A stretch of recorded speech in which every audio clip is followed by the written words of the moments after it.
Glória a Deus, aleluia. Meus irmãos, ainda de pé, por favor, vamos receber o preletor da noite, um grande amigo meu, um homem de Deus, que nós já recebemos aqui uma outra oportunidade, o presbítero Natan, da nossa igreja irmã, do Ministério Fama, veio acompanhado do seu irmão, Tiago, né? O jovem Tiago, que bênção. Um dia ainda vamos ouvir ele ministrar para a gente também. Que bênção. Vamos receber com muito carinho o presbítero Natan trazendo a palavra do Senhor aos nossos corações.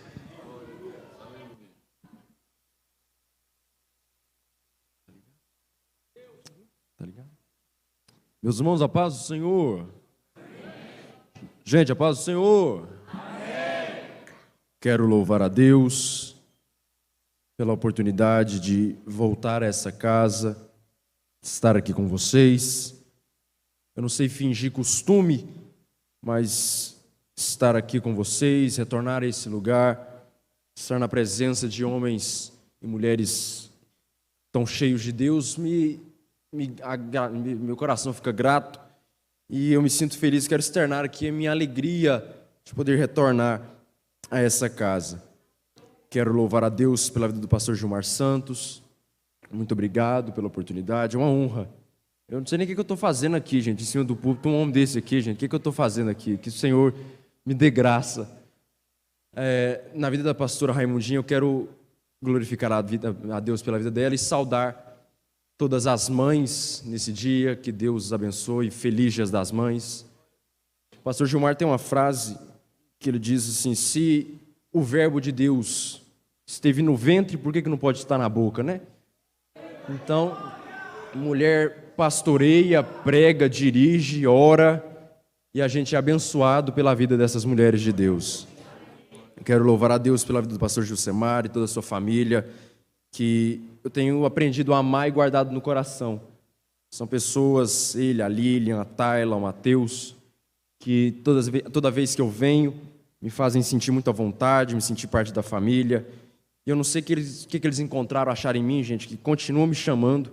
Então é ousadia, que Deus te retribua, meu amigo. Na figura do Mateus, eu quero louvar e glorificar a Deus, a toda a liderança e todos os jovens da juventude inconformados. Que Deus os abençoe. Aqueles que têm, sei que vocês, assim como cantamos no hino, não vieram ver o pregador, vieram ver a Jesus. Então, meu desejo é que ele resplandeça nessa mensagem. E aqueles que têm, abram comigo suas Bíblias, no livro do profeta Jeremias, capítulo de número 1, versículo de número 4 ao versículo de número 9. Livro do profeta Jeremias, capítulo de número 4, capítulo de número 1, versículo de número 4 ao versículo de número 9.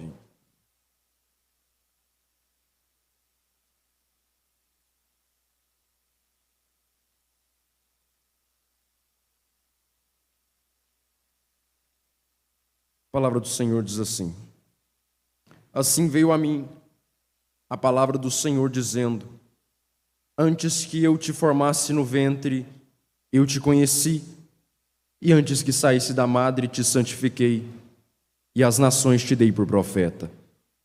Então disse eu: ah, Senhor Jeová, eis que não sei falar, porque sou uma criança. Mas o Senhor me disse: não digas eu sou uma criança, porque aonde quer que eu te enviar, irás, e tudo quanto te mandar, dirás. Não temas diante deles, porque eu sou contigo para te livrar, diz o Senhor. E estendeu o Senhor a mão, tocou-me na boca e disse-me o Senhor: eis que ponho as minhas palavras na tua boca. Amém? Vamos orar? Senhor nosso Deus e nosso Pai, ao Senhor toda a honra, ao Senhor toda a glória, ao Senhor todo o louvor. Deus, nós nos colocamos à disposição para ouvir a Tua palavra. Sabemos que o Senhor já está aqui, e a minha vontade é que o Senhor continue se manifestando e falando ao coração do Teu povo. Não permita, Deus, que eu entregue o microfone sem que pelo menos uma vez o Senhor faça de mim um instrumento profético para falar à Tua igreja nessa noite. Se assim aprover ao Senhor, cura, salva, liberta, batiza, transforma, e que do menor ao maior eu te imploro, não permita, Senhor, que nós saiamos daqui sem que o Teu Espírito Santo incendeie os nossos corações. A glória é Sua, e é o que nós oramos hoje e sempre, para a glória de Deus Pai. Podeis assentar.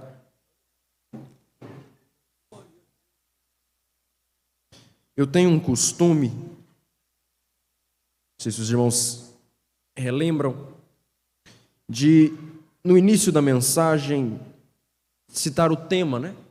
Para caso a mensagem acabe, esse culto acabe, chega a segunda-feira, perguntar quem é aquele pregadorzinho esquisitinho estava pregando lá, você não lembra nem o meu nome, a cor da gravata, nada disso, que o tema da mensagem não sai do seu coração. E qual é o tema da mensagem? O homem que Deus usa. No 3, me deu o privilégio de ouvir você dizendo o tema da mensagem. O homem... Não, gente, calma, é no 3. O homem que Deus usa. Bora lá? 1, 2, 3. O homem que Deus usa. Pode fazer melhor de maneira mais profética, com força. Bora lá? 1, 2, 3. O homem que Deus usa. Pois bem, não há nada mais decepcionante do que uma vida sem propósito.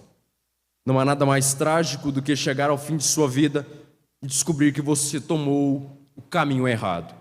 Por outro lado, enquanto muitas pessoas na sociedade estão vivendo vidas vazias e sem propósitos, existe um grupo seleto, e é a esses que eu vim pregar nessa noite, composto de homens, mulheres escolhidos a dedo pelo próprio Deus, homens e mulheres que foram vocacionados, que receberam o mais alto cargo e a mais alta honraria que uma pessoa pode receber nessa vida.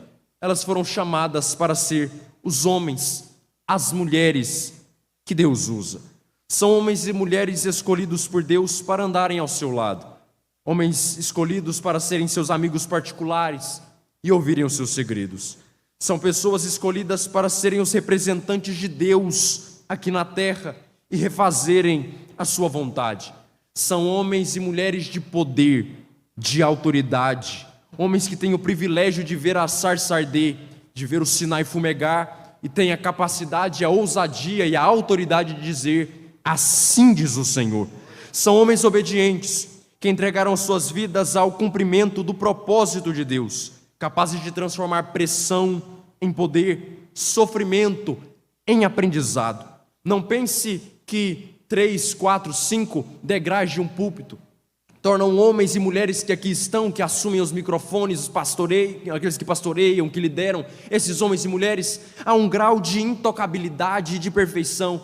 Pelo contrário, são homens obedientes que entregaram sua vida à vontade de Deus, mas que muitas vezes choram, gemem, lutam. São homens e mulheres que mais se parecem com guerreiros solitários, resistentes, marcados pelo sol da caminhada, feridos pelos espinhos do caminho, cheios de cicatrizes, de traumas, de amarguras, mas que continuam a jornada dia após dia, até receberem a coroa que está proposta, vinda do Senhor. São homens comuns como Pedro, são homens agradáveis aos olhos de Deus como Noé, são homens como Jó, dos quais Deus pode virar para Satanás e falar: viste o meu servo Jó, homem reto, íntegro, fiel e que sabe se desviar do mal. São homens e mulheres temidos no inferno, são homens e mulheres conhecidos no céu. O chamado de Deus é algo tão elevado que Charles Spurgeon certa vez chegou a dizer: meu filho, se Deus te chamar para o ministério, não ouse se rebaixar ao ponto de ser rei em qualquer país. Martin Lloyd Jones diz assim, que a obra da pregação é a maior, mais elevada e mais gloriosa vocação para a qual um homem e uma mulher podem ser chamados para fazer nessa vida. O nosso Deus é um Deus que chama, o nosso Deus é um Deus de chamado, e a Bíblia está repleta de histórias de homens e mulheres que foram chamados por Deus. Sei que aqui veio muito pentecostal, e pentecostal é assim, ele fica esperando o momento de dar glória, então terei que falar uma coisa. Nesse momento serei mais explicativo, mais expositivo. Peço, não desanime, não desista de mim, eu vou chegar lá. Antes de te fazer glorificar, preciso te fazer entender. Então vem comigo. O verbo hebraico para chamar é cara. O verbo hebraico para chamar é cara. E assim como no português, esse verbo possui vários significados. Primeiro significado que a gente vai aprender é nomear, dar um nome. Qual que é o significado, gente? Nomear, dar um nome. Gênesis capítulo 5, versículo 1 ao 2, a Bíblia diz assim: no dia em que Deus criou o homem, a semelhança de Deus o fez, e o abençoou e chamou o seu nome Adão. Ou seja, Gênesis capítulo 5, Deus vai olhar para o homem que ele acabou de criar e vai dizer: eu vou te nomear, vou te dar um nome, e vai colocar o seu nome de Adão. Então qual o primeiro significado? Nomear, dar um nome. Mas o chamado de Deus é algo tão profundo e extraordinário que no próximo capítulo, Gênesis capítulo 6, Deus chama Noé, mas aqui o significado é diferente. Deus olha para Noé e diz: Noé, os homens são maus, a terra se corrompeu, eu vou mandar um dilúvio para matar todo mundo, mas eu tenho um propósito com você, eu tenho um plano na sua vida, eu tenho uma tarefa especial separada para você. Então o Senhor chama Noé para construir uma arca. Então, qual o segundo significado? E é nesse que eu pretendo me ater: vocacionar para uma tarefa, escolher para um propósito, separar para uma missão, entregar um chamado. E chamou o Senhor Deus a Noé para construir uma arca, e chamou o Senhor Deus a Jeremias para ser o seu profeta. Mas não para por aqui. Como eu disse, antes de chegar no texto, eu vou falar um pouco sobre chamado. A Bíblia é um livro de chamados. Gênesis capítulo 5, Deus chama o nome do homem de Adão. Primeiro significado: nomear, dar um nome. Gênesis capítulo 6, Deus vai chamar Noé para um propósito, uma missão. Gênesis capítulo 12, Deus chama Abrão. Ele vai dizer assim: sai da tua terra, da tua parentela, da casa de teu pai, para a terra que te mostrarei. Eu vou fazer de você uma grande nação, te abençoarei e engrandecerei o teu nome, e tu serás uma bênção. Gênesis 27 é interessante, porque em Gênesis 12 Deus chama, mas em Gênesis 17, Deus vai agora nomear, chamar ele por outro nome. Deus vai chegar para esse mesmo homem, que ele havia chamado alguns versículos antes, de dizer: olha, a partir de agora, não vou mais te chamar de Abrão, a partir de agora, vou te chamar de Abraão, porque como pai de multidões, eu tenho te colocado. Gênesis capítulo 28, Deus chama Jacó, ele vai dizer assim: anda na minha presença, assim como seu avô, assim como seu pai, e eu serei contigo. Mas Gênesis 32, Deus aparece de novo, para agora trazer um novo nome, dar um chamado. Ele vai chegar assim: olha, a partir de hoje, vou mudar seu nome, não serás mais conhecido como Jacó, mas como Israel, porque o significado é guerreiro de Deus. Mas espera aí, observando esse duplo chamado, às vezes a gente pode ficar pensando: por que Deus faz isso? Por que Deus chama em Gênesis 12 Abrão e depois vai chamá-lo por outro nome em Gênesis 17? Para que Deus chama Jacó em Gênesis 28, para depois chamá-lo por outro nome em Gênesis 32? Bora lá, e aqui Deus começa a nos mostrar algumas coisas. Qual o significado de Abrão? Um homem grande, um homem importante. Qual o significado de Abraão? Pentecostal vai pegar rapidinho: pai de multidões. Qual o significado de Abrão? Um homem importante. Qual o significado de Abraão? Pai de multidões. Eu vou melhorar. O que Deus tinha prometido para Abrão em Gênesis capítulo 12? Sai da tua terra, da tua parentela, da casa de teu pai, para a terra que eu te mostrarei, e farei de ti pai de multidões. Ou seja, às vezes Deus precisa mudar seu nome para te fazer combinar com aquilo que Ele tem proposto na sua vida. Às vezes o chamado de Deus para você é algo tão grande, mas tão grande, mas tão grande, mas tão grande, que Ele vai dizer: eu preciso mudar seu nome, mudar sua característica para te adequar com tudo aquilo que eu tenho na sua vida. Deus está dizendo: Abrão, eu não te chamei.